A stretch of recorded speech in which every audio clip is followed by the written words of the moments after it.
வணக்கம். ஒரு 2 நாளைக்கு முன்னாடி ஒரு செய்திய படிச்சேன். அது படிச்சதுலேருந்து மனசு ஒரு மாதிரி இருக்கு. சரி அத பத்தி கொஞ்சம் பேசலான்ட்டு. நம்ம அதாவது இந்த மாதிரி செய்தியெல்லாம் நம்ம படிச்சோன்னு வச்சுக்கங்களேன், அது கண்டிப்பா தமிழ்நாட்டுல இருக்காது.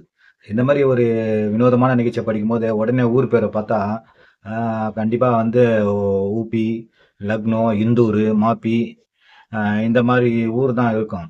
அதே போல தான் இது என்னன்னு பார்த்தா, ஆந்திராவுல கர்னூல் மாவட்டத்தில நடந்திருக்கு. என்னன்னா ஒரு ஒரு டாக்டர் ஒரு லேடி வந்து ஒரு டாக்டர வந்து லவ் பண்ணியிருக்காங்க. லவ் பண்ண உடனேயும், அது வந்து கொஞ்ச நாள்ல என்ன ஆயிருக்குன்னா, அந்த டாக்டர் வந்து இந்த இந்த இந்த பெண்ண வந்து கழட்டி விட்டுட்டு, அவரு வந்து ஒரு டாக்டர கல்யாணம் பண்ணியிருக்காரு. ஒரு பெண் மருத்துவர கல்யாணம் பண்ணியிருக்காரு. அதுக்கு என்ன பண்ணியிருக்காங்கன்னா, இந்த அம்மா ஆ அத வந்து பழி வாங்குறதுக்கு ஒரு ஐடியா பண்ணியிருக்காங்க. அதாவது எப்படி பழி வாங்கணும்? இப்ப பழி வாங்கணும்னா என்ன பண்ணணும்? உன்ன ஒருத்தன் ஏமாத்துனானா, அவன தானே பழி வாங்கணும். இந்த அம்மா அப்படி இல்ல. யாரோ ஒருத்தர் வீட்லருந்து வந்த ஒரு பெண்ண, அவங்க வந்து ஒரு மருத்துவர் அவங்கள கல்யாணம் பண்ணியிருக்காங்க. அவங்க வந்து எவ்வளோ ஒரு கனவோட வந்திருப்பாங்க. அதாவது அந்த பெண் மருத்துவருக்கும், இவங்களுக்கும் ஒரு நேரடி தொடர்பே கிடையாது. அவங்க யாரோ அ ஆனா வந்து இவங்க பழி வாங்குனது யாருன்னா, அந்த ஏமாத்துனான் பார்த்தீங்களா? அவன பழி வாங்கல. அவன பழி வாங்கலாம்ன்னு நெனச்சு, அவன் கட்டிக்க போற அதாவது கல்யாணம் பண்ணின அந்த பெண் மருத்துவர பழி வாங்குறாங்க இந்த அம்மா. அது எந்த விதத்துல நியாயம்?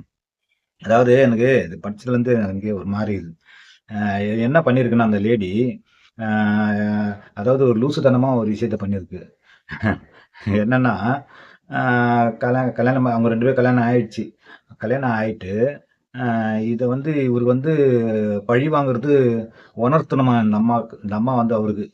அ நம்ம வந்து அதுக்கு என்ன பண்ணியிருக்காங்கன்னா, செயற்கையா ஒரு விபத்த வந்து ஏற்பாடு பண்ணியிருக்காங்க. செயற்கைன்னா எப்படின்னா, அவங்களோட தம்பின்னு நெனைக்கிறேன். அவங்க தம்பிய வந்து ஸ்கூட்டர்ல வேகமா வந்து, அ இந்த பெண் மருத்துவர வந்து மோத விட்டுர்றாங்க. அதாவது இதெல்லாம் படிக்கும்போது ஈஸியா மாட்டிப்பாங்க. ஒரு லூசுத்தனமான ஒரு விஷயம் பண்ணியிருக்கு.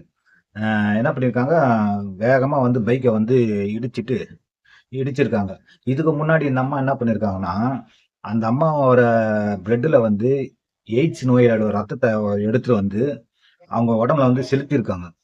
அது எப்படி செலுத்தியிருக்காங்கன்னா, இது என்ன பண்ணியிருக்காங்க, இந்த இந்த அம்மா வந்து ஆஸ்பத்திரியில போயிருக்காங்க. அரசு ஆஸ்பத்திரில.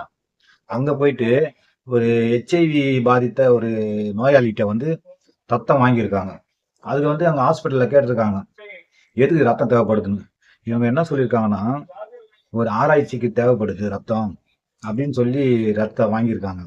அப்படி வாங்குன ரத்தத்த தான் வந்து இந்த செயற்கையா ஒரு விபத்து ஏற்படுத்துனால அவங்க தம்பிய வச்சு அப்படியே வண்டி எடுத்துட்டு வந்து அவங்க மேல மோதிட்டு என்ன பண்ணியிருக்காங்க, இந்த அம்மா வந்துல அவங்களுக்கு உதவுற மாரி ஹாஸ்பிட்டல்ல கூட்டின்னு போயிருக்காங்க.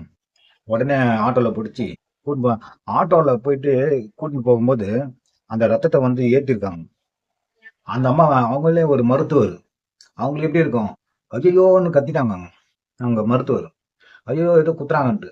அவ்வளோதான் ஈஸியா மாட்டினாங்க. அ ஒரு லூசுத்தனமா என்ன சொல்றதுன்னே தெரியல. ம். அ ஊசிய குத்திட்டு மாட்டி, அப்புறம் என்ன பண்ணியிருக்காங்க, ஹாஸ்பிட்டல்ல அட்மிட் பண்ணியிருக்காங்க. அட்மிட் பண்ணி இவங்கள விசாரிச்சா, இந்த மாரி வந்து நான் வந்து என்னோட லவ்வர வந்து பழி வாங்குறதுக்காக தான் இவங்க உடம்புல வந்து எச்ஐவி ரத்தத்த ஏத்துனேன்ட்டு.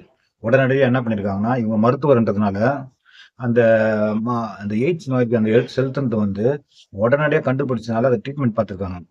அது வந்து அது அப்படி ஒரு வேள வந்து இவங்களுக்கு தெரியாம ஒரு கோமா ஸ்டேஜ்ல இருக்கும்போது அந்த ரத்தத்த ஏத்தியிருந்தாங்கன்னா, அது செயல்படுறதுக்கு 3 வாரம் ஆகுமாம். அந்த ரத்தம்.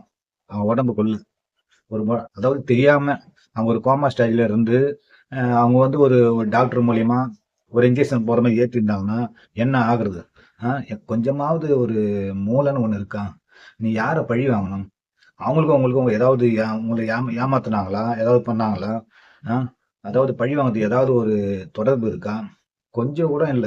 யாரோ வீட்ல வந்து ஒரு நல்ல ஒரு கனவோட வந்தவங்க, நல்ல குழந்தை குட்டியோட இருக்கணுன்ட்டு, ஒரு வேள வந்து அவங்களுக்கு எய்ட்ஸு செலுத்தி, அவங்க வந்து காலம் ஃபுல்லா அவஸ்தைப்பட்டு, அ சாகணும் என்ன அவங்கள என்ன தலையெழுத்தா?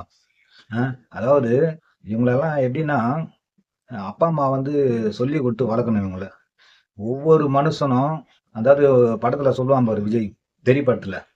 அ புள்ளைங்கள ஒழுங்கா வளர்க்க தெரியாத ஒரு ஒரு அப்பனும் குற்றவாளி தான்ட்டு. கண்டிப்பா சொல்றேன். இந்த மாரி கேஸுங்கலாம் வந்து அ அப்பா, அம்மா ஒழுங்கா வளர்க்க தெரியாத கேஸுங்க தான் இதுங்கலாம். என்ன பொறுத்தவரைக்கும் நான் என்ன சொல்றேன்னா,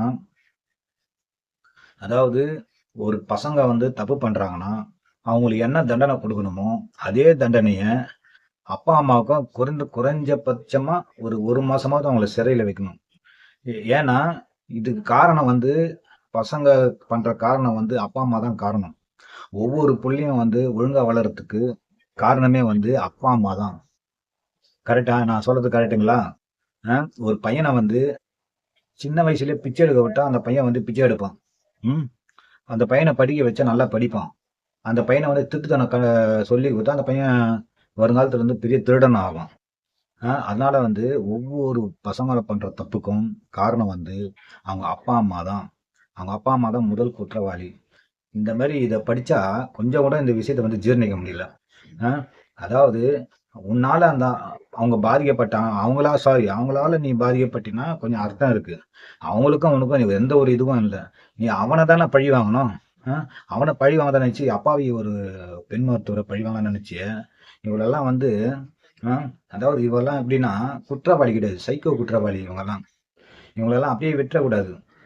இத இத பார்க்குறவங்க எல்லாருமே வந்து அவங்க அப்பா, அம்மா எல்லாமே வந்து எல்லா அப்பா, அம்மாவும் பசங்களுக்கு நல்ல புத்திய சொல்லி குடுத்து வளர்க்கணும். அப்படி வளர்க்காத ஒவ்வொரு பிள்ளைங்களும் இப்படிதான் நாதாரித்தனமா, ஊதாரித்தனமா, பொறுக்கித்தனமா அடுத்தவங்க இவங்க சாவறது இல்லாம, அடுத்தவங்க வாழ்க்கைய வந்து நாசனம் பண்ணுவாங்க. அறிஞர் அண்ணா ஒண்ணு சொல்லுவாரு. அதாவது ஒவ்வொரு கொலைகாரனும் 2 குழிய வெட்டுவானாம். ஒண்ணு அவனுக்கு, இன்னொன்னு கொலைகாரனுக்கு. எந்த ஒரு கொலையும், எந்த ஒரு குற்றம் செய்றவன் கண்டிப்பா ஒரு நாள் மாட்டுவான், சிக்குவான். அதனால இந்த வீடியோ பார்க்குறவங்க விழிப்புணர்வா இருங்க. அடுத்த வீடியோவில் சந்திப்போம். நன்றி.